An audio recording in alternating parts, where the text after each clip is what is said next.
friends, welcome to Chilli Food Court. இன்னைக்கு நம்ம சேனல்ல ஒரு சூப்பரான காரசாரமான உருளைக்கிழங்கு காரக்குழம்பு எப்படி செய்யணும்னு பார்க்க போறோம். வாங்க கிச்சனுக்கு போகலாம்.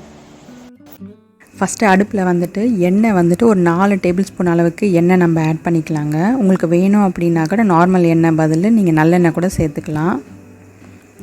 ஓகேங்க. இப்போ நம்ம கொஞ்சமா கடுகு ஆட் பண்ணிக்கோங்க. கடுகு பொரிஞ்சிட்டே வருது. இந்த இடத்துல நம்ம உளுத்தம் பருப்பு ஆட் பண்ணிக்கலாம். ஓகேங்க. இப்போ நம்ம வெந்தயம் சேர்க்குறோம். வெந்தயம் கொஞ்சமாகவே சேர்த்துக்கோங்க. நிறைய சேர்த்தா கசப்பு தன்மை தெரியும். அதுக்கப்புறமா கொஞ்சமாக நம்ம ஜீரகம் சேர்த்துக்கலாம். ஓகேங்க. இப்போ பாருங்கள், அந்த உளுத்தம் பருப்புலாம் ப்ரௌன் ஆகிட்டே வருது.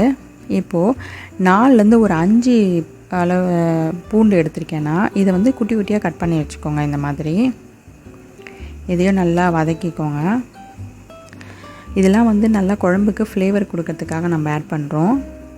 இப்போ காரத்துக்காக ஒரு காய்ந்த மிளகாய் ஆட் பண்ணுறேன். 2 பெரிய சைஸ் அளவில் பச்சை மிளகாய் ஆட் பண்ணுறேன். நான் கறிவேப்பிலை கொஞ்சமாக சேர்த்துக்கோங்க.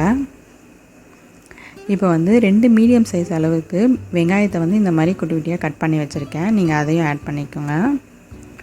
இதில் பெரிய வெங்காயம் பதிலே நீங்கள் சின்ன வெங்காயம் கூட ஆட் பண்ணிக்கலாம். 20லேருந்து 25 அளவுக்கு அது தோல் நீக்கிட்டு 2ஆக கட் பண்ணி போட்டாலே போதுங்க. ஓகே. இதை நல்லா வதக்கிக்கோங்க. இதில் நீங்கள் கல் உப்பு ஆட் பண்ணுங்கள். ரொம்ப ருசியாக இருக்கும். சீக்கிரமாகவும் வதங்கிடும். இந்த மாதிரி குழம்புலாம் செய்யும்போது கல் உப்பு போட்டிங்கன்னா செம்மையாக இருக்குங்க.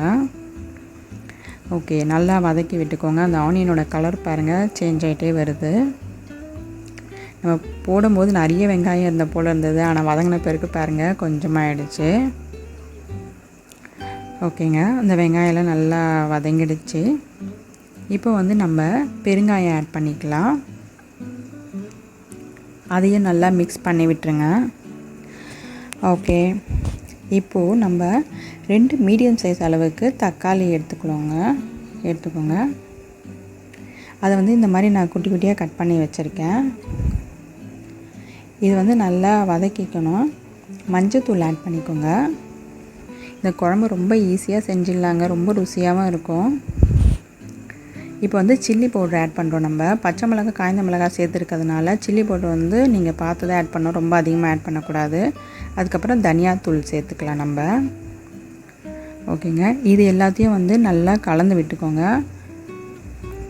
இது நல்லா பச்சை வாசனை போகணுங்க. எண்ணெய் பிரிஞ்சு வரும்போது தான் நம்ம உருளைக்கிழங்கே சேர்க்கணும்.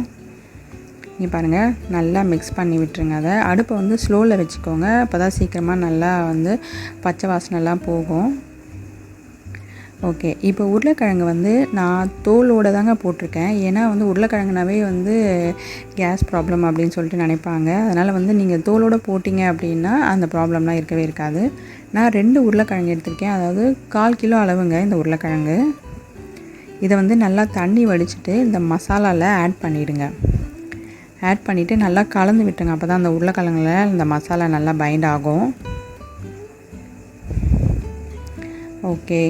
இப்போ பாருங்கள், நல்லா நம்ம மிக்ஸ் பண்ணி விட்டுட்டோம். நம்ம இந்த உருளைக்கிழங்கு அப்படியே நல்லா வெந்துடுங்க. இதில் ஒரு 1/2 கப்பு அளவுக்கு தண்ணி சேர்த்தா போதும். ரொம்ப தண்ணி சேர்க்கக்கூடாது. இப்போ பாருங்கள், நான் 1/2 கப்பு அளவு தான் தண்ணி சேர்த்துருக்கேன்.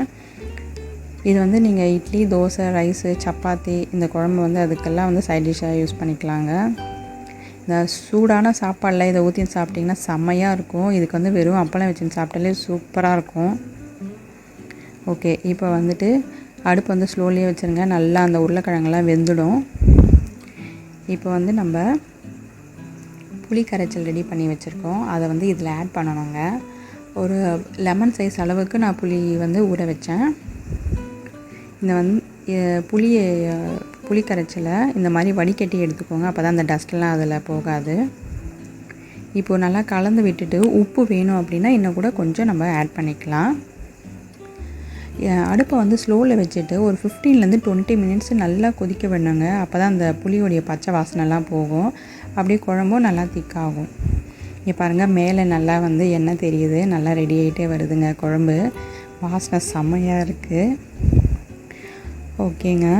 இப்போ நம்ம மேலே கொத்தமல்லி தூவிக்கலாம். ஓகே.